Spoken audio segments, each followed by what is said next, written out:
அதுக்கு அடுத்தால தான் இன்னொரு செய்தி என்ன வருது, சிந்து சமவெளி நாகரிகம் அது என்பது ஆரியர்கள் வருகைக்கு முற்பட்ட ஒரு நாகரிகம் அப்படின்ற ஒரு கான்செப்டை கொண்டாந்து முன்னாடி வைக்கிறாங்க.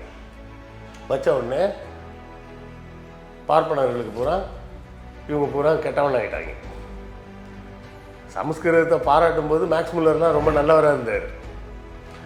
என்னைக்கு சிந்து சமவெளி நாகரிகம்னு ஒன்று கண்டுபிடிச்சாங்களோ, கண்டுபிடிச்சி அதுக்கும் ஆரியர்களுக்கும் சம்மந்தம் இல்லை அப்படின்னு சொன்னாங்களோ, இப்படி இந்த திராவிட மொழி குடும்பம்னு சொல்லி இதுக்கும் அதுக்கும் சம்மந்தம் இல்லைன்னு சொன்னாங்களோ, அன்றைக்கே கால்டுவெல்லியும்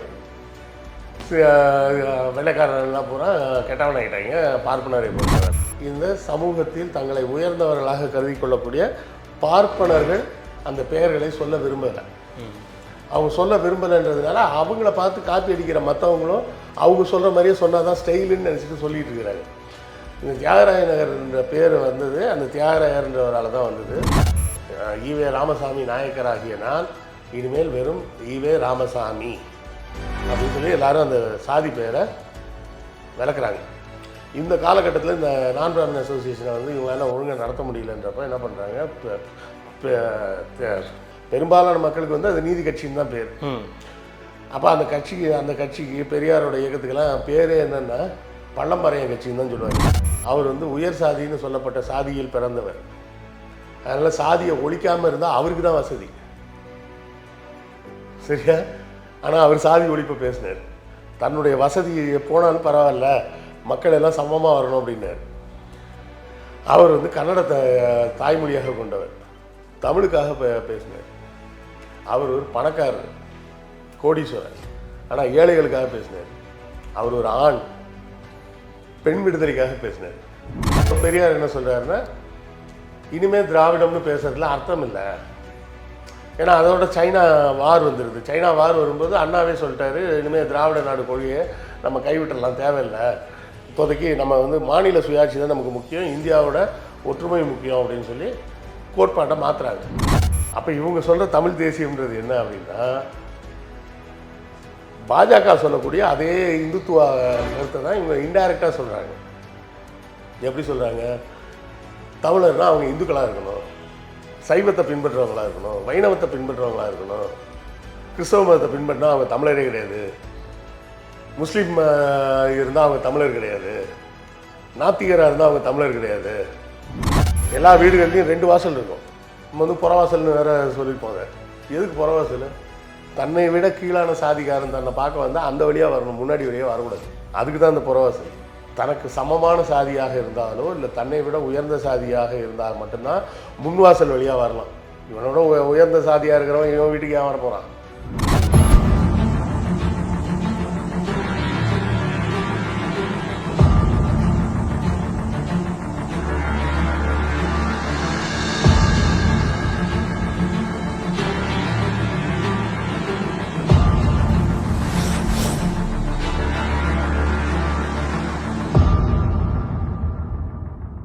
ரெட்ரோலுக்ஸ் நெஞ்சங்களுக்கு வணக்கம். நான் உங்கள் கார்த்திக். இன்றைய வரலாற்று பக்கம் நிகழ்ச்சியில் நம்முடைய இணைந்திருப்பவர் எழுத்தாளர் மற்றும் வரலாற்று பகுப்பாய்வாளர் திரு கிருஷ்ணவேல் டிஎஸ் அவர்கள். வணக்கம் சார்.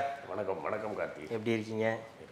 வரலாற்று பக்கம் நிகழ்ச்சியில் நம்ம தொடர்ந்து நிறைய வரலாறுகளை பற்றி பேசியிருக்கோம். திராவிட வரலாறு, ஏன்னா இங்கே திராவிடம், ஆரியம், தமிழ் தேசியம் அப்படின்னு நிறைய விஷயங்கள் இங்கே பிரிஞ்சு இருந்தாலுமே கூட திராவிடம் அப்படின்றது இங்கே தமிழ்நாட்டில் ஓங்கி இருக்குது அப்படின்னே சொல்லலாம். திராவிடம் தான் இங்கே ஒட்டுமொத்தமாகவே எல்லாரையும் ஆள்றாங்க. இத்தனை வருஷம் நம்ம ஆட்சி செய்தவர்களும் திராவிட கட்சிகள் தான் நம்மளை ஆட்சி செஞ்சுக்கிட்டு இருக்கு அப்படின்னு சொல்லி நிறைய விஷயங்கள் இருந்தாலுமே கூட இந்த திராவிட வரலாறு அப்படின்றது எங்கேருந்து எப்படி உருவாச்சு அப்படின்ற ஒரு ஆர்வமும் ஒரு வியப்பும் இருக்க செய்யுது. ஏன்னா இங்கே தமிழ் தேசியம் சொல்லி நிறைய பேர் பேசிக்கிட்டு இருக்காங்க. தமிழ் தேசியம், இப்போ தமிழ் தேசியம் திராவிடம் சொல்லி மெர்ஜ் பண்ணியும் கட்சிகள் நடக்குது. தமிழ் தேசியம் சொல்லி ஒரு தனியாகவே ஒரு கட்சி இயங்கிட்டு இருக்காங்க. திராவிடம் அப்படின்னு சொல்லி நிறைய கட்சிகள் இங்கே இருக்காங்க. அப்படின்போது இந்த வரலாறு அப்படின்றது எங்கேருந்து உருவானது? இந்த தமிழ் தேசியம்னு இப்போ ஒன்று பேசிட்டு தெரிகிறாங்கல்ல, அதுபோல் ஒரு ஏமாற்று வேலை உலகத்தில் எதுவுமே கிடையாது. அது ஏன் அப்படின்றதுக்கு நான் பின்னாடி வரேன். இந்த திராவிடம் அப்படிங்கிறத எங்கேருந்து தொடங்குது அப்படின்னா, அந்த வார்த்தை அப்படின்னு பார்த்தோம்னா, குறிப்பாக சொல்கிறதா இருந்தால் கால்டுவெலுக்கு அப்புறம் இந்த வார்த்தை பிரபலம் அடையுது. அதுக்கு முன்னாடி இருந்ததா அப்படின்னு கேட்டால் இருந்தது, இல்லைன்னுலாம் கிடையாது. அதன் பிறகு தான் அதுக்கு ஒரு தனி அடையாளத்தோடு அடையாளப்படுத்தப்பட்டு ராபர்ட் கால்டுவெலுக்கு அப்புறம் தான் அந்த செய்திகள்லாம் வருது. ஏன் அப்படின்னா அவர் வந்து ஐரிஷ் நாட்டுக்காரர், சரிங்களா. அவர் இங்கே இங்கிலாந்து கூட கிடையாது, இங்கிலாந்துலேயே பக்கத்தில் ஐரிஷ்னு அயர்லாண்டுன்னு ஒரு தீவு இருக்குது. அந்த பார்த்துருப்பீங்க, பிரிட்டன் இப்படி ஒரு போட்டு நடுவில் இங்கே ஒரு குட்டியாக ஒரு தீவு மாதிரி ஒன்று இருக்கும். அந்த அயர்லாந்தை சேர்ந்தவர், மிகப்பெரிய படிப்பாளி. அவர் இந்தியாவுக்கு வந்தது மதத்தை பரப்புவதற்கு தான் வந்தார், கிறிஸ்தவ மத போதகராக தான் அவர் வந்தார், சரியா. அதெல்லாம் நம்ம மறுக்கவும் கூடாது, மறுக்கவும் முடியாது. அவர் வந்து 9 வயசுலேயே வேலைக்கு போயிட்டார். அவ்வளோ குடும்ப வறுமை சூழல். அப்படி போனாலும் தன்னுடைய தன்னார்வத்தில் தானாகவே எல்லாத்தையும் படித்து தெரிஞ்சுக்கிட்டவர். செல்ஃப் டாட் அப்படின்னு சொல்லுவாங்கல்ல ஆங்கிலத்தில், அது மாதிரி பள்ளி கல்லூரிகளில் போய் படிக்காமல் தானாகவே படித்தவர். அப்புறம் ஒரு கட்டத்துக்கு மேலே இந்தியாவுக்கு போகிற வாய்ப்பு கிடைக்கிறப்ப இந்தியாவுக்கு வந்துடுறார். தன் மனைவியோடவே வராரு. வந்து இங்கே ஏன்னா மனைவியோடு வராருன்னு சொல்கிறீங்களே, என்ன சார் மத போதகருக்கு எப்படி சார் மனைவியர்னா, ப்ராட்டஸ்டன்ஸில் வந்து மத போதகர்லாம் கல்யாணம் பண்ணிக்கலாம், தப்பு கிடையாது. கேத்தலிக்கில் தான் பண்ண முடியாது. அதுலேயே நிறைய இருக்கு பிரிவுகள், ஒரு 46 பிரிவு இருக்குது கிறிஸ்தவ மதத்தில். அது உடனே சாதின்றுவாங்க, சாதி கிடையாது, அது செக்ட். செக்ட்னா இன்றைக்கி ப்ராட்டஸ்டண்ட்டாக இருக்கிறவன் நாளைக்கு ரோமன் கேத்தலிக்காகவும் மாறலாம். ரோமன் கேத்தலிக்காக இருக்கிறவன் வேற ஒரு இதுக்கு போகணுன்னாலும் போகலாம், அதெல்லாம் ஒரு பிரச்சனையும் கிடையாது. நல்லபடியாக போயிட்டு வரட்டும், ஒன்றும் பிரச்சனை இல்லை. அப்போ அவர் அங்கேருந்து இங்கே மத போதகராக வர்றாரு, வந்து தமிழ்நாட்டில் தான் தங்குறாரு. அப்புறம் பார்த்திங்கன்னா அவரோட சொந்த ஆர்வம், அந்த படிக்கக்கூடிய ஆர்வம்னு ஒன்று இருக்குல்ல, அந்த ஆர்வத்தின் காரணமாக சமஸ்கிருதம் படிக்கிறாரு, தென்னிந்திய மொழிகளெல்லாம் படிக்கிறாரு. எல்லாம் படித்து கடைசியாக ஒப்பிலக்கண நூல் அப்படின்னு ஒன்று எழுதுகிறார். அந்த ஒப்பிலக்கண நூலில் தான் முதல் தடவையாக என்ன குறிப்பிட்றாருன்னா, தமிழ் அப்படிங்கிறது திராவிட மொழி குடும்பங்களின் தாய். திராவிட மொழி குடும்பம்னு அவர் சொல்கிறது எதெல்லாம் சொல்கிறாருன்னா, தெலுங்கு, மலையாளம், கன்னடம் மட்டும் இல்லை, பாகிஸ்தான் பக்கத்தில் பிராஹுயின்னு ஒரு லாங்குவேஜ் இருக்குது, அதுவும் திராவிட மொழி குடும்பம் தான், சரியா. இது எல்லாமே ஒரே மொழி குடும்பத்தை சார்ந்தவை. இதற்கும் சமஸ்கிருதத்துக்கும் சம்பந்தமே கிடையாது. அதுக்கு முன்னாடி மேக்ஸ் முல்லர் போன்றவர்கள்லாம் என்ன சொல்லிகிட்டு இருந்தாங்க, சமஸ்கிருதம் தான் வந்து உலகத்திலேயே பழமையான மொழி, கிரேக்கம் லத்தீன்லாம் தாண்டி ஒரு செழுமையான மொழி அப்படின்னு அவங்க சொல்லிகிட்டு இருந்தாங்க. ஆனால் அதை உடச்சி முதல் தடவையாக வந்து என்ன சொல்கிறாரு, இந்தியாவில் இந்த மொழி குடும்பம் தமிழை வேர் மொழியாக கொண்ட இந்த மொழி குடும்பத்துக்கு சமஸ்கிருதத்தின் எந்தவித சார்பும் இல்லாமல் தனித்து இயங்கக்கூடிய ஒரு மொழி. அதாவது இப்போ சில வார்த்தைகள்லாம் வந்து சமஸ்கிருத வார்த்தைகள் உள்ளே இருக்கும், அதை எடுத்துட்டா கூட அந்த மொழி இயங்க முடியும். இப்போ ஆனால் வட இந்திய மொழியில் அந்த மாதிரி கிடையாது. நீங்கள் சமஸ்கிருதத்தை எடுத்துட்டிங்கன்னா சில மொழியில் பேசவே முடியாது. முக்கியமான வார்த்தைகள் எல்லாமே அதுலேருந்து சமஸ்கிருதத்துலேருந்து போயிடுச்சுன்னா அந்த மொழி தனியாக இயங்காது. ஆனால் தமிழ் மட்டும் அது மாதிரி இயங்க முடியும் அப்படின்னு சொல்லி தான் அவர் வந்து முதல்ல அந்த புத்தகத்தை வெளியிடுறார். அது வரைக்கும் பார்த்தீங்கன்னா அவர் தமிழ்லேயே ஒரு புக் எழுதியிருக்காரு. இப்போ ரீசெண்டாக எங்கள் பப்ளிகேஷனில் அதை வெளியிட்ருக்கோம், பரதகண்ட புராதானம் அப்படின்னு சொல்லிட்டு ஒரு புத்தகம் எழுதியிருக்காரு. முதல்ல நான் கூட அது அவர் இங்கிலீஷில் எழுதி வேறு யாரோ டிரான்ஸ்லேட் பண்ணாங்கன்னு நினச்சிக்கிட்டேன். அப்புறம் பார்த்தா அவரே தான் தமிழில் எழுதியிருக்காரு. அதாவது தமிழில் சுமார் 200 பக்கம் வர்ற மாதிரி ஒரு புத்தகத்தையே எழுதணும்னா அவர் தமிழில் எந்த அளவுக்கு புலமை பெற்றுக்கணும் அப்படிங்கிறத நம்ம புரிஞ்சிக்க முடியும். அப்போ இந்த முதல் முறையாக இப்படி ஒரு விஷயத்த சொல்கிறார். அதுக்கு அடுத்தால தான் இன்னொரு செய்தி என்ன வருது, சிந்து சமவெளி நாகரிகம் என்பது ஆரியர்கள் வருகைக்கு முற்பட்ட ஒரு நாகரிகம் அப்படின்ற ஒரு கான்செப்டை கொண்டாந்து முன்னாடி வைக்கிறாங்க. வச்ச உடனே பார்ப்பனர்களுக்கு பூரா இவங்க பூரா கெட்டவன் ஆகிட்டாங்க. சமஸ்கிருதத்தை பாராட்டும் போது மேக்ஸ் முல்லர்லாம் ரொம்ப நல்லவராக இருந்தார்.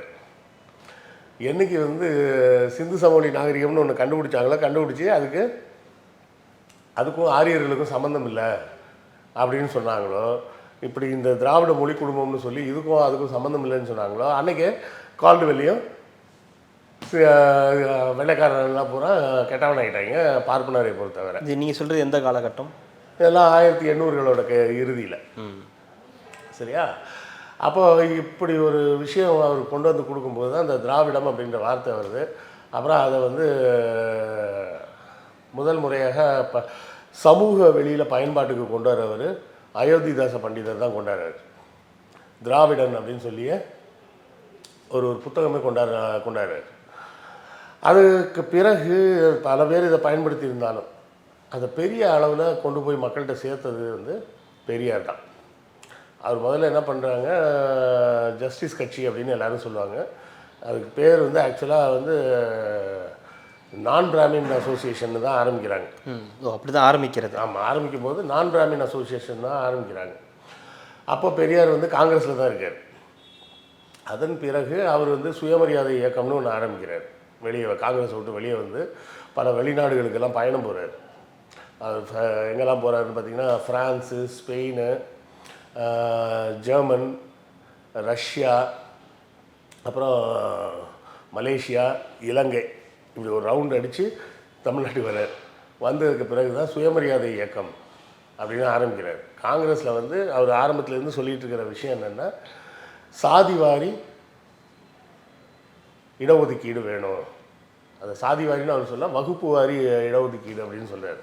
அவர் காங்கிரஸ்லேருந்து வெளியே வந்ததுக்கு முக்கிய காரணங்களில் ஒரு காரணம் வந்து என்ன அப்படின்னு பார்த்தோம்னா, சேரன் மகாதேவியில் ஒரு குருகுலம் நடத்துகிறாங்க. அந்த குருகுலத்தை வந்து காங்கிரஸ் கட்சியோட செலவில் தான் நடத்துகிறாங்க. அப்போ காங்கிரஸுக்கு பெரியார் தான் தலைவர். தமிழ்நாடு காங்கிரஸுக்கு, மெட்ராஸ் காங்கிரஸுக்கு அவர் தான் தலைவர். அப்போ வரதராஜ நாயுடுன்னு இன்னொருத்தர், அவரும் காங்கிரஸில் இருக்கார். அவரோட பையனையும் அந்த குருகுலத்தை சேர்த்துருக்காங்க. அந்த பையன் வந்து அங்கே திருப்பி லீவுக்கு வரும்போது, நான் இனிமேல் போக மாட்டாங்க அப்படின்னோம்.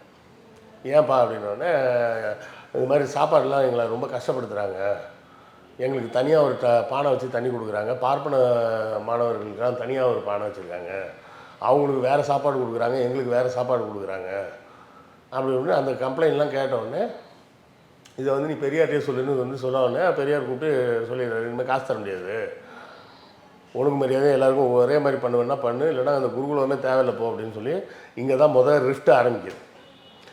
அதே போல் பார்த்திங்கன்னா, நம்ம இப்போ டி நகர்னே சொல்லி பழகியிருக்கோமே, தியாகராய நகர், அது பேர் தியாகராய நகர்னு தான் சொல்லணும். அண்ணா நகருக்கு வந்து எல்லோரும் இப்போ பேர் வைக்கும்போது கேட்டாங்களாங்க கலைஞர்கிட்ட, அறிஞர் அண்ணா நகர்னு வைக்கலாமே, இல்லை பேரறிஞர் அண்ணா நகர்னு வைக்கலாமே அப்படின்னாங்க. அப்படிலாம் வச்சோம்னா ஏஏ நகர், பிஏ நகர்னு பின்னாடி மாற்றிடுவாங்க, அதனால் வெறும் அண்ணா நகரே போதும் அப்படின்னாரு. இப்போது கலைஞர் கருணாநிதி நகர் தான் அதுக்கு பேர். ஆமாம், கேகே நகர், அது கேகே நகர்னு ஆக்கிட்டாங்க. தியாகராய நகர்ன்றது ஒரு வார்த்தை தான், அதையே டி நகர்னு மாற்றிட்டாங்க. எதனாலன்னா, இந்த சமூகத்தில் தங்களை உயர்ந்தவர்களாக கருதி கொள்ளக்கூடிய பார்ப்பனர்கள் அந்த பெயர்களை சொல்ல விரும்பலை. அவங்க சொல்ல விரும்பலைன்றதுனால அவங்கள பார்த்து காப்பி அடிக்கிற மற்றவங்களும் அவங்க சொல்கிற மாதிரியே சொன்னால் தான் ஸ்டைலுன்னு நினச்சிட்டு சொல்லிகிட்டு இருக்கிறாங்க. இந்த தியாகராய நகர்ன்ற பேர் வந்தது அந்த தியாகராயர்ன்றவரால் தான் வந்தது. அவர்கிட்ட ஒரு குமாஸ்தா ஒரு கிளார்க் ஒருத்தன் வேலை பார்க்குறான். அவரோட சொத்து வழக்கு கணக்கு வழக்கெல்லாம் பார்த்துக்கிட்டு இருக்கிறதுக்கு வீட்டில் வேலை பார்க்குறான். அப்போ மயிலாப்பூர் கபாலீஸ்வரர் கோயிலில் குடமுழுக்கு விழா நடக்குது. அது குடமுழுக்கு விழாவுக்கு டொனேஷன் கேட்டு வராங்க. வந்தோடனே எவ்வளோ ஆகும் அப்படின்னு கேட்குறாரு. நாங்கள் ஒரு 10,000 ரூபாய்க்குள்ளே பண்ணிடலான்னு இருக்கோங்க ஐயா, 10,000 ரூபா கிட்ட ஆகும், அதெல்லாம் நீங்கள் பார்த்து ஏதாவது ஒரு அமௌண்ட் கொடுத்தீங்கன்னா அப்படி மற்றவங்கள்ட்டே வாங்கிடுவோம் அப்படின்னு போய் கேட்குறாங்க. அதுக்கு அங்கேயும் இங்கேயும் அலையிறீங்க, அந்த 10,000 ரூபாய் நானே தரேன், போய் நேராக குடமுழுக்கு பண்ணுங்க அப்படின்னு சொல்லி அனுப்பிச்சி விட்றாரு. அனுப்பிச்சி விட்டா அந்த குடமுழுக்கு விழா அன்னைக்கு இவரும் போகிறார். காசு கொடுத்துருக்கோமே என்ன தான் பண்ணியிருக்காங்க பார்ப்போம் அப்படின்னு போனால், இவர்கிட்ட வேலை பார்த்த கிளார்க்கை மேலே கோபுரத்துக்கு கூப்பிட்டு போயிட்டாங்க. இவரை உள்ளே கூப்பிட்டு விடமாட்டேன்ட்டாங்க. நீங்கள் 10,000 ரூபா கொடுத்துருக்கலாம் சார், ஆனால் அது பிரச்சனை இல்லை, நீங்கள் பார்ப்பனர் கிடையாது, உள்ளே அலோவ் பண்ண முடியாது, வெளில போங்க அப்படின்ட்டாங்க. அப்போ தான் அவருக்கு முதல்ல புரியுது, 10,000 ரூபான்றது வந்து இன்றைக்கி தேதிக்கு வந்து கிட்டத்தட்ட 1 கோடி ரூபான்னு சொல்லலாம். அவ்வளோ பெரிய பணம் அது. அதாவது எங்கள் அப்பா வந்து முதல்ல சென்னைக்கு வேலைக்கு வந்தப்போ அவரோட சம்பளம் எவ்வளோன்னு கேட்டிங்கன்னா 57 ரூபா. அந்த 57 ரூபாயில் அவர் தன்னோட செலவையும் பார்த்துக்கிட்டு ஊரில் வந்து 2 தம்பி ஒரு தங்கச்சி அப்புறம் அம்மா, அவங்க செலவுக்கும் பணம் அனுப்புவார். அனுப்புனது போக பணம் மிச்சம் வச்சுருப்பேன் அப்படின்பார்.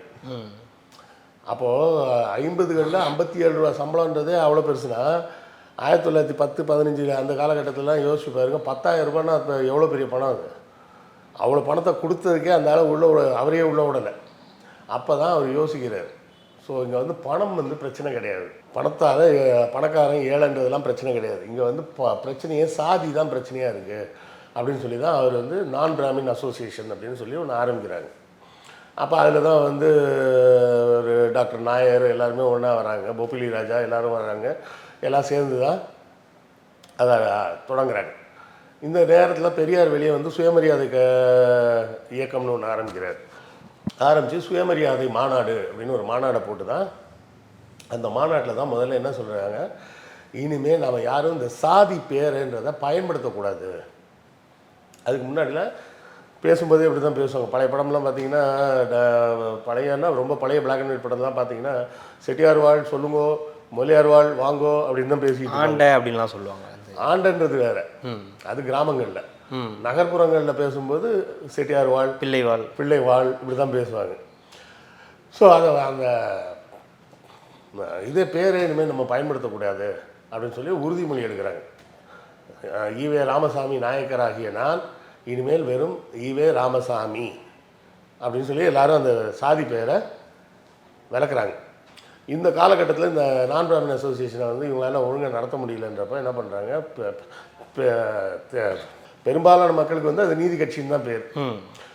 அப்போ அந்த கட்சிக்கு பெரியாரோட இயக்கத்துக்கெல்லாம் பேரே என்னென்னா பள்ளம்பறையன் கட்சின்னு தான் சொல்லுவாங்க. பள்ளம்பறையன் கட்சி சொல்கிறது இது மட்டுப்படுத்துறதுக்காகவா இல்லை, அவங்க நலனுக்காக பேசக்கூடிய கட்சி அப்படிங்கிறத அப்படி பேர், அதை கொச்சைப்படுத்தி சொல்கிறதுக்காக அப்படி சொல்லுவாங்க. அதை தான் மட்டுப்படுத்துறதுக்காக சொல்கிறேன். மட்டுப்படுத்துவதற்கு இல்லை, மட்டப்படுத்துவது. ஏன்னா காங்கிரஸ்ன்றது வந்து பணக்காரன் கட்சி. ஒன்று பெரிய பண்ணையார், ஐயர், பண்ணையார் கட்சி அவங்கெல்லாம் இருப்பாங்க. அப்போ நீதி கட்சியை வந்து பெரியார்ட்டை நாங்கள் உங்கள்கிட்ட கொடுத்துட்றோம், நீங்களே சேர்த்து நடத்துங்க அப்படின்னு சொல்லும்போது தான் அவர் வந்து இதுக்கு ஒரு பேர் வைக்கணுமே அப்படின்னு சொல்லி என்ன பண்ணுறாரு, திராவிடர் கழகம் அப்படின்னு பேர் வைக்கிறார். ஏன்னா அப்போது இருந்த மெட்ராஸ் பிரசிடென்சி அப்படிங்கிறது வந்து ஒரிசா வரை இருந்தது. Orissa, Andhra, parts of Karnataka, parts of Kerala, இப்போ இருக்க தமிழ்நாடு, இது எல்லாம் சேர்ந்தது தான் மெட்ராஸ் ப்ராவின்ஸாக இருந்தது. அப்போ எல்லா மொழியும் பேசக்கூடியவங்களும் இருந்தாங்க. அப்போது திராவிடம்ன்றது கலந்தது தானே, எல்லாமே கலந்தது தானே? இல்லை, நான் வர்றேன் அந்த இடத்துக்கு. அதாவது ராபர்ட் கால்டுவெல் காலத்தில் அது மொழி சார்ந்த ஒரு பெயராக இருக்குது திராவிட கழகம்ன்றது. பெரியார் ஆரம்பிக்கக்கூடிய காலத்தில் நிலம் சார்ந்ததாக மாறுது. இந்த ஆந்திரா, கர்நாடகா, கேரளா, தமிழ்நாடு, ஒரிசா வர இல்லை பீகாரில் கூட ஒரு சின்ன பகுதி வந்து மெட்ராஸ் ப்ராவின்ஸில் தான் இருந்தது. அப்போ இருந்ததே 4 தாங்க: Bombay province, Madras province, Calcutta province, Delhi province. Calcutta ப்ராவின்ஸுக்கு பதிலாக வந்து ஆமாம், அது கல்கத்தா ப்ராவின்ஸ் தனி, இன்னொன்று யுனைடெட் ப்ராவின்ஸ், டெல்லி ப்ராவின்ஸு, அப்புறம் இது நார்த் வெஸ்ட் ஃப்ரான்டியர் ப்ராவின்ஸ். இவ்வளோ தான். மீதி எல்லாமே ஜமீன்தார்களாக இருந்த பகுதி. அப்போ இவர் வந்து இந்த நிலம் சார்ந்ததாக முதல்ல ஆரம்பித்து என்ன சொல்கிறாரு, நாம் வந்து சுதந்திரத்துக்கு போராடுவது அப்படிங்கிறது ஒரு தேவை தான், ஆனால் அது இப்போ அவசரம் கிடையாது. அது எப்போ வேணால் போராடிக்கலாம். சமுதாயத்தில் இருக்கக்கூடிய ஏற்றத்தாழ்வுகளை நீக்கணும். சாதியின் பெயரால் தான் ஏற்றத்தாழ்வு வருது. அப்போ சாதியை ஒழிக்கணும். அப்படின்னு பார்த்தோம்னா சாதி மதத்தோடு சேர்ந்துருக்கு. அப்போ மதத்தையும் சேர்த்து தான் ஒழிக்கணும். மதம் என்பது கடவுள் நம்பிக்கையோடு சேர்ந்துருக்கு. அப்போ கடவுள் நம்பிக்கையும் சேர்த்து ஒழிச்சா தான் சரியாக வரும் அப்படின்றதுலாம் அந்த கோட்பாட்டுக்கு வரார். நாத்திகம் அப்படின்ற கோட்பாட்டுக்கு வரார். அப்போ திராவிடம் என்பது நிலம் சார்ந்து இருந்ததை தாண்டி நாத்திக கருத்து, பகுத்தறிவு சிந்தனை, பெண்கள் கல்வி, பெண்கள் விடுதலை, அந்த கோணத்தை நோக்கி திரும்பும்போது தான் அதோட பலனை தான் நாம் இன்றைக்கி அனுபவிச்சுட்ருக்கோம். இன்றைக்கும் வட இந்தியா மாநிலங்களில் பார்த்திங்கன்னா எப்படி இப்போவும் இருக்கிறாங்க நிறைய இடங்களில். பெண்களை வந்து வீட்டை விட்டு அனுப்ப மாட்டாங்க. 14-15 வயசில் கல்யாணம் பண்ணி வச்சுட்றாங்க. படிக்க அனுப்புறது கிடையாது. ஒரு பெண் படித்தால் ஒரு குடும்பமே படித்ததாக அர்த்தம். ஒரு ஆண் படித்தா அவன் மட்டும்தான் படித்தான்னு அர்த்தம். உதாரணத்துக்கு ஒரு ஆம்பளைங்க மட்டும் விரும்பி பார்க்கக்கூடிய திரைப்படங்களை பாருங்கள். ஆண்கள் தனியாக தான் போய் பார்ப்பாங்க. திரைப்படங்கள்லேயே எதுக்கு லேடிஸ் சென்டிமெண்ட் வச்சு எடுக்கிறாங்க? ஒரு லேடி படம் பார்க்க வந்தாங்கன்னா அந்த குடும்பமே மொத்தமாக வந்து படம் பார்க்கும். அவங்க தனியாக போய் பார்க்க மாட்டாங்க. அப்போது ஒரு டிக்கெட் விற்கிற இடத்துல 4 டிக்கெட் விற்கும். அதே தான் கல்வியும். ஒரு பெண் படிச்சிட்டாங்கன்னா அந்த குடும்பமே படித்த மாதிரி ஆகிடும். அதைத்தான் பெரியார் சொன்னார். பெண்கள்லாம் படிக்க வரணும், பெண்கள்லாம் படிக்க வரணும்னு திரும்ப திரும்ப திரும்ப பேசுகிறார். பெரியார்கிட்ட ஒரு ஸ்பெஷாலிட்டி என்னன்னு கேட்டிங்கன்னு வச்சிங்களேன், அவர் வந்து உயர் சாதின்னு சொல்லப்பட்ட சாதியில் பிறந்தவர். அதனால் சாதியை ஒழிக்காமல் இருந்தால் அவருக்கு தான் வசதி, சரியா? ஆனால் அவர் சாதி ஒழிப்பு பேசினார். தன்னுடைய வசதி போனாலும் பரவாயில்ல, மக்கள் எல்லாம் சமமாக வரணும் அப்படின்னார். அவர் வந்து கன்னடத்தை தாய்மொழியாக கொண்டவர், தமிழுக்காக பேசினார். அவர் ஒரு பணக்காரர், கோடீஸ்வரர், ஆனால் ஏழைகளுக்காக பேசினார். அவர் ஒரு ஆண், பெண் விடுதலைக்காக பேசினார். அவர் பெருசாக படிக்காதவர், பள்ளியில் போய், ஆனால் பள்ளி படிப்பு எவ்வளோ முக்கியன்றதை திரும்ப திரும்ப சொன்னவர். இப்போ யோசிச்சு பாருங்க, அவர் போராடிய எந்த விஷயங்களும் அவருக்கு நேரடியான பலன் தரக்கூடிய விஷயங்கள் கிடையாது. அதனால தான் அவர் பெரியார். அப்போ அந்த திராவிடம்ன்றது அந்த கோட்பாட்டை விட்டு இந்தியா சுதந்திரம் அடையும் போது இவர் திராவிட நாடு தான் வேணும், எங்களுக்கு பாகிஸ்தானை தனியாக பிரித்து கொடுத்த மாதிரி எங்களை தனியாக பிரித்து கொடுத்துரு அப்படின்னாரு. இப்போவும் நம்ம அதான் சொல்லிட்டு இருக்கோம், எங்களை வேணால் தனியாக விட்ருப்பா, நாங்கள் போய் நிம்மதியாக இருந்துக்கிறோம், ஆளை விடு, உங்கள் சங்கீத் குரூப்போடு இருந்துக்கிட்டு மாரடிக்க முடியல அப்படின்னு தான் நம்ம சொல்லிகிட்டு இருக்கிறோம். அப்போது இந்த திராவிடம் அப்படின்ற கோட்பாடு வந்து என்ன ஆகுது, 52 மொழிவாரி மாநிலங்கள் பிரிக்கப்படும் போது ஆந்திரா தனியாக போயிடுது, கர்நாடகா தனியாக பிரிக்கப்படுது, அதே போல் கேரளாவில் மலையாளம் பேசக்கூடிய பகுதிகளெலாம் பிரிக்கப்படுது. அப்போது பெரியார் என்ன சொல்கிறாருன்னா, இனிமேல் திராவிடம்னு பேசுகிறதுல அர்த்தம் இல்லை. ஏன்னா அதோட சைனா வார் வந்துடுது. சைனா வார் வரும்போது அண்ணாவே சொல்லிட்டாரு, இனிமேல் திராவிட நாடு கொள்கையை நம்ம கைவிட்டுறலாம், தேவையில்லை, இப்போதைக்கு நம்ம வந்து மாநில சுயாட்சி தான் நமக்கு முக்கியம், இந்தியாவோட ஒற்றுமை முக்கியம் அப்படின்னு சொல்லி கோட்பாட்டை மாற்றுறாங்க. அப்படி மாற்றும்போது இந்த திராவிடம் அப்படின்ற வார்த்தை எதை நோக்கிய கருத்தியலாக மாறுது அப்படின்னு சொன்னால் சமத்துவம் அப்படின்ற இடத்துக்கு வருது. சமத்துவம், எல்லோருக்கும் கல்வி, எல்லோரும் சமம். திராவிடம்னா வேறு ஒன்றும் கிடையாதுங்க, ரொம்ப சிம்பிள். என்னென்னா திராவிடம்னா சமத்துவம். சமத்துவம்னா என்ன அர்த்தம், என்னை விட ஒருத்தன் மட்டமானவன் அப்படின்னு கிடையாது, இல்லை என்னை விட ஒஸ்தியானவன் ஒருத்தன் அப்படின்னும் கிடையாது, எல்லாருமே சமம் அப்படின்னு தான் நினச்சாதான் அதுக்கு பேர் தான் திராவிட சித்தாந்தம். ஆனால் இப்போ தமிழ் தேசியம்னு நான் ஒன்று சொல்ல வரேன்ல, சொல்லிகிட்டு இருக்காங்களே, அவங்க என்ன சொல்லிகிட்டு இருக்காங்க, தமிழ் தேசியம்னா தமிழ்நாட்டை தமிழர் ஆள வேண்டும். கேட்கறதுக்கு நல்லா இருக்கு. இது எப்படி இருக்குன்னா, கோயிலை பக்தர்களிடம் கொடுத்துடுங்க. எந்த பக்தர்கிட்ட? அந்த கேள்விக்கு பதில் சொல்ல மாட்டாங்க. இந்து கோயில்களை இந்துக்களிடம் கொடுத்து விடுங்க. அந்த ஈவோலாம் யார், முஸ்லீமா? அவங்களும் இந்து தானே. இன்னொரு தெரியுமா, அது வந்து குரூப் 7ன்னு பேர், அந்த எக்ஸாமுக்கு பேர். இந்த கோயில் ஈவோவாக போகிறதுக்கு உண்டான வேலைக்கு வந்து நீங்கள் எக்ஸாம் எழுதணும். குரூப் 7 அந்த எக்ஸாம். அந்த எக்ஸாமுக்கு முதல் குவாலிஃபிகேஷன் என்ன தெரியுமா, நீங்கள் இந்து மத நம்பிக்கை கொண்டவராக இருக்கணும். இந்து மதத்தில் பிறந்திருக்கேன் ஆனால் நான் நாத்திகன் அப்படின்னு சொன்னால் கூட அந்த எக்ஸாம் எழுத முடியாது. இந்து மத நம்பிக்கை கொண்டவராக, அது பேரே இங்கிலீஷில் இப்படி தான் போட்டிருப்பாங்க, ப்ரொஃபஸிங் ஹிந்து. ப்ரொஃபஸிங் ஹிந்துனா இந்து மத நம்பிக்கையை கடைபிடிக்கக்கூடிய ஒருத்தராக இருக்கணும். அவர் தான் அந்த எக்ஸாம் எழுத முடியும், அவர் தான் அந்த கோயிலுக்கு ஆஃபீஸராக வர முடியும், சரியா? அப்போ இவங்க சொல்கிறாங்கல்ல, கோயிலை இந்துக்களிடம் கொடுத்து விடுங்கள்னு. அப்போ அந்த ஈவோலாம் யார், இந்து தானே? அவர் என்ன முஸ்லீமா, இல்லை கேரளா, அவர் என்ன மலையாளியா? கேள்வியே அபத்தமாக இருக்குது பார்த்தீங்களா? அதே போலத்தான் தமிழ்நாட்டை தமிழர் தான் ஆள வேண்டும். எந்த தமிழர்? அண்ணன் சீமான்ட்ட கேட்டால் என்னை போன்ற ஒரு செந்தமிழன் தான் ஆளணும் அப்படின்பார். அப்போ எடப்பாடியார் தமிழர் இல்லையா? ஓபிஎஸ் தமிழர் இல்லையா? ஜெயலலிதா விட்டுருவோம், எம்ஜிஆரை கூட விட்டுருவோம், சரி கலைஞர் வேணாம் விட்டுருவோம், மற்ற எல்லாரையுமே விட்டுருவோம், அண்ணா, பெரியார், கலைஞர், எம்ஜிஆர், ஜெயலலிதா எல்லாரையும் விட்டுருவோம். எடப்பாடியும் பன்னீர்செல்வமும் தமிழர் இல்லையா? அப்போ இவங்க சொல்கிற தமிழ் தேசியம்ன்றது என்ன அப்படின்னா, பாஜக சொல்லக்கூடிய அதே இந்துத்துவ கருத்தை தான் இவங்க இன்டைரக்டாக சொல்கிறாங்க. எப்படி சொல்கிறாங்க? தமிழர்னால் அவங்க இந்துக்களாக இருக்கணும், சைவத்தை பின்பற்றுறவங்களாக இருக்கணும், வைணவத்தை பின்பற்றுறவங்களாக இருக்கணும், கிறிஸ்தவ மதத்தை பின்பற்றினா அவங்க தமிழரே கிடையாது, முஸ்லீம் இருந்தால் அவங்க தமிழர் கிடையாது, நாத்திகராக இருந்தால் அவங்க தமிழர் கிடையாது. அப்போ என்ன சொல்ல வராங்க, சென்ட்ரல் அவங்க என்ன சொல்கிறாங்களோ அதே கருத்தை தமிழ் தேசியம்ன்ற பெயரில் சொல்லிக்கிட்டு இருக்கிறாங்க. தமிழ் தேசியத்தை பேசுனது பெரியாரும் அண்ணாவும் கலைஞரும் தான் பேசுனாங்க. பெரியார், அண்ணா, கலைஞர் இந்த 3 பேரை வந்து வரலாறுலேருந்து எடுத்துட்டோன்னு வச்சுக்கிங்க, தமிழ் என்பது நீஷ பாஷை. இதுதான் நமக்கு சொல்லிக் கொடுக்கப்பட்டது. ஆனால் சொல்கிறது என்ன சொல்லிட்டு இருக்காங்க, பெரியார் தமிழை திட்டினார், மலம்னு சொன்னார், சனியன்னு சொன்னார். நான் என் பிள்ளைய திட்டுவேன், உருப்படாதவன் அப்படின்னு நான் திட்டுவேன். அதுக்காக நான் என் பிள்ளை உருப்படாதவன்னு நான் சொல்கிறேன்னு அர்த்தமா? அவன் உருப்படணுன்றதுக்காக நான் சொல்லுவேன். புரியுதுங்களா?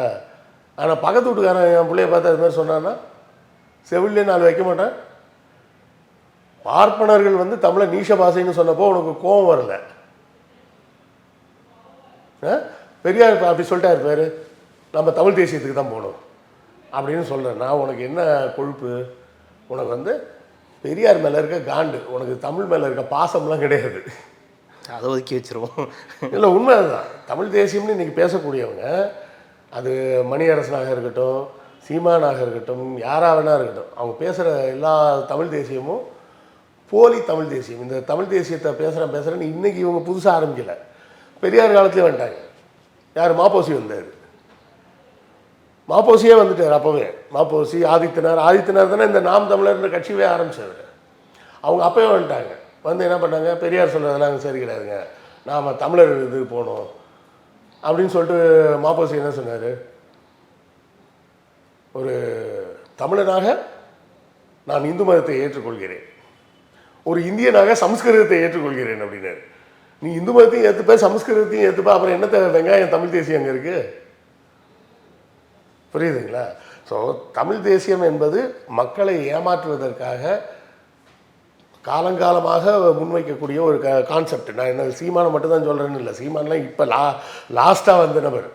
இவங்களுக்கு தாத்தாலாம் இருக்காங்க. மாப்போசி மாதிரி ஒரு தமிழ்லாம் பேசிட முடியுமா? ஆதித்தனார் மாதிரி ஒரு தமிழ்லாம் பேசிட முடியுமா? ஆதித்தனார்லாம் சிங்கப்பூரில் பத்திரிகையில் வேலை பார்த்தவர். அங்கே வேலை பார்த்து இங்கே வந்து தினத்தந்தி ஆரம்பிக்கிட்டு வர்றார். அவர் சொல்லுவார், இந்த தினத்தந்தி பேப்பர் வந்து எல்லாரும் மக்கள் மத்தியிலையும் பிரபலமானது காரணமே வந்து அந்த செய்திகளை எளிமையாக போட்டது. ரஷ்ய நாட்டிலிருந்து ஒரு பறவை வந்தது அப்படி இப்படின்லாம் முன்னாடி எழுதிட்டு இருப்பாங்க. அவர் சொல்லும்போது தான் சொல்லுவார், அப்படிலாம் எழுதுனா யாருக்கா புரியும்? ரஷ்யாவிலேருந்து ஒரு குருவி வந்திருக்குன்னு எழுது, டக்குன்னு புரியும் அப்படின்னு அந்த தமிழை எளிமைப்படுத்தினது. ஸோ அவங்க அந்த மாதிரி தமிழை பேசினாலும் நீ எப்போ சமஸ்கிருதத்துக்கும் இந்து மதத்துக்கும் கீழே போய் நின்றுக்கிட்டு பேசினா அது எங்கே வந்து நிற்கும்னா மறுபடியும் இந்துத்துவாவில் தான் வந்து நிற்குமே தவிர தமிழரின் விடுதலையில் வராது. ஏன்னா இந்து மதம் என்ற ஒரு மதமே அடிமை முறையை கட்டமைத்த ஒரு மதம். சதி அப்படின்னு சொல்லி அந்த காலத்தில் ஒரு கொடூரமான ஒரு பழக்கம். என்னென்னா, புருஷன் செத்துட்டான்னா பொண்டாட்டிக்கு கஞ்சா கொடுத்து மதுவை கொடுத்து அவங்க மயங்கின நிலைக்கு வந்து கொண்டு போய் கை காலெல்லாம் கட்டி புருஷனோட பாடையில் சேர்த்து வச்சு கட்டி கொண்டு போய் வச்சு எரிச்சிருவாங்க. இது வந்து இதுதான் நம்ம பாரம்பரியம். சரி, தனியாக இருக்கும், அவன் ஊருக்குள்ளே வரக்கூடாது. நானே பார்த்துருக்குறேன், கிராமங்களில் எல்லா வீடுகள்லையும் 2 வாசல் இருக்கும். நம்ம வந்து புறவாசல்னு வேறு சொல்லிப்போம். அதை எதுக்கு புறவாசல்? தன்னை விட கீழான சாதிக்காரன் தன்னை பார்க்க வந்தால் அந்த வழியாக வரணும், முன்னாடி வழியாக வரக்கூடாது. அதுக்கு தான் அந்த புறவாசல். தனக்கு சமமான சாதியாக இருந்தாலோ இல்லை தன்னை விட உயர்ந்த சாதியாக இருந்தால் மட்டும்தான் முன்வாசல் வழியாக வரலாம். இவனோட உயர்ந்த சாதியாக இருக்கிறவன் இவன் வீட்டுக்கு ஏன் வர போகிறான்? வரவே மாட்டான். இங்கே ராயப்பேட்டையில் பார்த்தீங்கன்னா முதல்ல ஆதி திராவிடர் தங்கும் விடுதின்னு ஒன்று ஆரம்பிக்கிறாங்க. எதுக்கு? சென்னையில் காலேஜெலாம் வந்துருச்சு, வெளியூர்லேருந்து இங்கே வந்து படிக்கலாம், படித்தா அரசு வேலைக்கு போகலாம். ஆனால் சாப்பாடு ஹோட்டலுக்கு போனீங்கன்னா உங்களை உள்ளே விட மாட்டான். பார்ப்பனர் அல்லாதோர் ஹோட்டலுக்குள்ளேயே போக முடியாது. அப்போ சாப்பாடை நீங்கள் என்ன பண்ணணும்? இலை தருவாங்க, இலையில் கையை பிடிச்சிக்கிட்டிங்கன்னா வெளியே வந்தது அந்த இலையில் சாப்பாடை போட்டு குழம்பு ஊற்றிக்கி விட்டு போன்றுவோம். கையேந்தி போகணும்ல, நீங்கள் எங்கேயாவது போய் சாப்பிட்டுக்க. இவ்வளோ கொடூரங்கள் இருந்தது. இந்த கொடூரங்களெல்லாம் மாற்றி இப்போ கொண்டு வந்துருக்குறோம். A2B ஓனர் ஒரு தடவை சொன்னார், பெரியார் இல்லைன்னா நாங்கள்லாம் ஹோட்டலே நடத்த முடியாதுங்கன்னு. அதுக்கு அர்த்தம் என்னென்னு இப்போ இதை பார்த்திங்கன்னா புரிஞ்சுக்கலாம். வேறு எந்த சாதிக்காரன் ஹோட்டல் வச்சாலும் யாரும் போக மாட்டாங்க. ஏன்னா அவன் நம்மளோட மட்டமான சாதி, அந்த சாதி கடையில் போய் சாப்பிட்றதா அப்படின்னு. ஒரு காலத்தில் பார்சலே கிடையாது. நீங்கள் இட்லிலாம் வாங்க போகணும்னா சட்டி எடுத்துகிட்டு போகணும். சட்டி கொண்டு போனீங்கன்னா அதில் சாம்பார், சட்னி இட்லி எல்லாத்தையும் போட்டு தருவாங்க, நீங்கள் எடுத்துகிட்டு வீட்டுக்கு கொண்டு வந்துடணும்.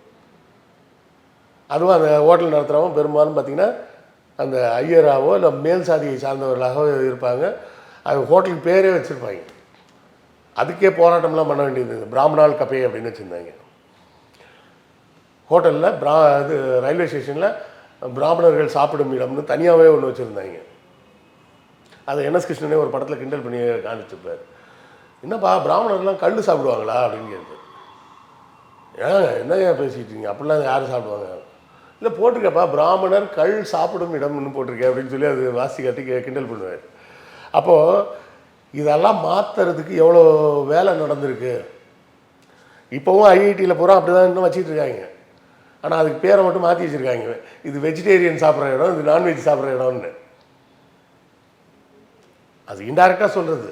இப்பவும் பாருங்கள் எத்தனை வீடுகளில் டூலெட்டு போட்டு ஃபார் வெஜ் ஒன்லி அப்படின்னா அர்த்தம் என்னென்னா நீ உள்ள ஆடாதுன்னு அர்த்தம். இந்த மாடர்ன் சொசைட்டியாக ஆனதுக்கு பிறகு கூட இன்னும் அந்த தீண்டாமை இருந்துக்கிட்டே இருக்குது பல்வேறு வகையில். தீண்டாமைன்றது வந்து நம்ம வந்து என்ன நினச்சிக்கிட்டு இருக்கோம், பட்டியலின மக்களுக்கு மட்டும்தான் நடந்துகிட்டு இருக்குன்னு நினச்சிட்டு இருக்கோம். கிடையாது.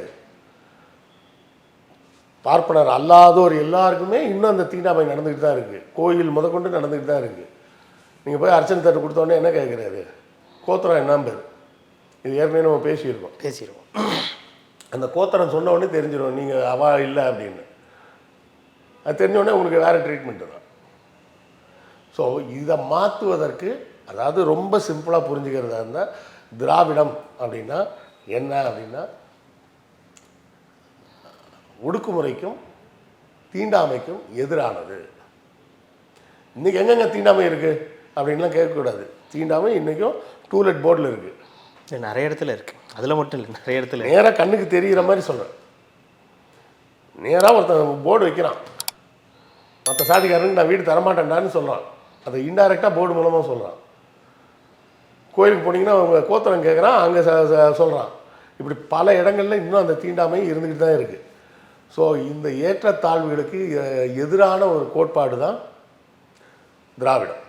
அதாவது ஆரியம் என்பதற்கு எதிரான கோட்பாடு. ஆரியம் என்பது என்ன? அதுதான் இந்த சாதிய படிநிலை எல்லாத்தையும் சொல்லக்கூடியது. அப்போ அதுக்கு எதிரானது தான் திராவிடம். அதாவது சமத்துவத்துக்கான கொள்கையை கொண்டது தான் திராவிடம். இதில் வேறு கேட்குறாங்க, திராவிட தமிழர்னு ஏன் என்ன சொல்லணும்? தமிழர்னு சொன்னால் போதாதா அப்படின்னு கேட்பேன். வாத்தியார்னு சொன்னால் போதும், ஏன் சயின்ஸ் வாத்தியார்னு சொல்கிறீங்க? வாத்தியார்னு சொன்னால் போதும், ஏன் மேக்ஸ் வாத்தியார்னு சொல்கிறீங்க அப்படின்னு கேட்டால் அது அந்த கேள்வியே அபத்தமாக இல்லை? அது போலத்தான் திராவிட தமிழன்னு சொன்னால் சமத்துவத்தை ஏற்றுக்கொள்ளும் தமிழன்னு அர்த்தம். நீ வெறும் தமிழன்னு தான் நான் சொல்லுவேன் அப்படின்னு சொன்னா நீ ஆரியத்துக்கு வால் பிடிக்கும் தமிழன்னு அர்த்தம். அப்போ திராவிட தமிழர் மட்டும்தான் இருக்கலாமான்னா திராவிட அமெரிக்கன் கூட இருக்கலாம், தப்பே கிடையாது. திராவிட ஜாப்பனீஸ் கூட இருக்கலாம், திராவிட சைனீஸ் கூட இருக்கலாம். திராவிடம் என்பது சமத்துவத்தை பேசக்கூடியது. அமெரிக்காவில் இருக்க ஒரு அமெரிக்கன் வந்து சமத்துவத்தை பேசுகிறாருன்னா அவரை திராவிட அமெரிக்கன்னு சொல்லலாம், தான் ஒரு தப்பும் கிடையாது. திராவிட பீகாரின்னு கூட சொல்லலாம், திராவிட காஷ்மீரின்னு கூட சொல்லலாம். யாரெல்லாம் சமத்துவத்துக்கு பேசுகிறாங்களோ அவர்களே திராவிடர்னு சொல்லலாம். திராவிடன்ற வார்த்தை வந்து ஒரு காலத்தில் மொழி சார்ந்ததாக அறியப்பட்டது, இன்னொரு கட்டத்தில் இடம் சார்ந்ததாக அறியப்பட்டது. இன்றைய காலகட்டத்தில் திராவிடம் என்ற வார்த்தை என்பது சமத்துவத்தை குறிக்கக்கூடிய வார்த்தை அப்படின்னு தான் நம்ம புரிஞ்சுக்கணும். அப்போ திராவிட தமிழர்னு சொல்கிறது தப்பான்னு கேட்டால் தப்பு கிடையாது. நீ சுயமரியாதைக்கார தமிழன் அப்படின்னு அர்த்தம் திராவிட தமிழர்னு சொன்னான். அப்படி இல்லை நான் வெறும் தமிழன் தான் சொல்லுவேன் அப்படின்னு சொன்னால் சுயமரியாதை தேவையில்லைன்னு நினைக்கிற தமிழன்னு அர்த்தம், அடிமையாக இருக்க விருப்பப்படக்கூடிய தமிழன்னு அர்த்தம்.